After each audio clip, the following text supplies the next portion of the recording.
The bustling waterways of the Azure Delta. Floating markets overflow with colorful goods, and vibrant, uniquely designed water taxis navigate the canals. However, a closer look reveals patches of murky water and withered vegetation along the edges. Aisha, with determined eyes and carrying a sketchbook, sketches the scene from a small, slightly worn boat. The setting sun casts a warm, melancholic glow over the city.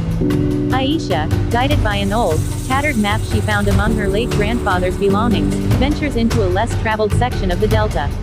The waterways become narrower and more overgrown. The air is thick with humidity, and the sounds of unseen creatures fill the air. Her small boat navigates through tangled water hyacinths and past decaying infrastructure.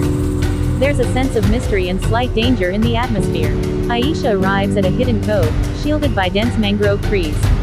The air here feels different, cleaner. In the twilight, a soft, ethereal glow emanates from the water's edge and the surrounding vegetation. Strange, beautiful plants with glowing leaves and delicate, luminous flowers illuminate the area. The water itself has a subtle, shimmering quality. Aisha stares in awe, her sketchbook falling to her lap.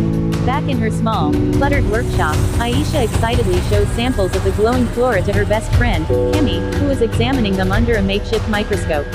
Kemi, with a mix of wonder and scientific curiosity, explains that the plants exhibit a unique form of bioluminescence, possibly absorbing pollutants and converting them into light energy. There's a sense of hope and excitement in their discussion. Aisha approaches Elder Kai in the community's central gathering place, a large, open structure built over the water.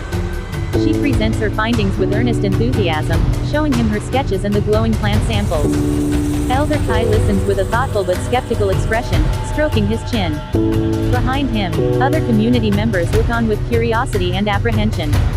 Barrister Rex's opulent office, overlooking a particularly polluted section of the Azure Delta. Large windows showcase his influence, with his company's infrastructure visible in the distance. Rex, a man with a sharp, calculating gaze, is on a holographic call, discussing his business interests with a smug expression. His office is modern and luxurious, a stark contrast to the rest of the city. A tense community meeting, Elder Kai addresses the worried residents, recounting Aisha's discovery.